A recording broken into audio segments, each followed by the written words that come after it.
अरे वा वा वा, आज लवकर उठलीस. फार बरं झालं, बरं वाटलं.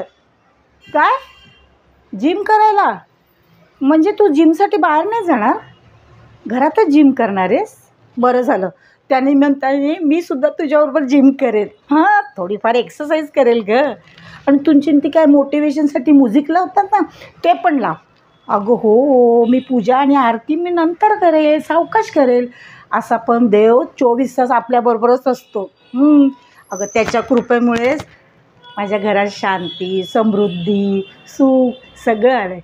आणि माझ्या शरदला कलेचा आशीर्वाद पण मिळाला आहे सरस्वतीच्या रूपाने. तुझ्यासारखी लक्ष्मी मिळाली त्यालासुद्धा आणि मलासुद्धा. अरे पण शरद, मी काय गप्पा मारत बसली. तू काही खाल्लंस की नाही?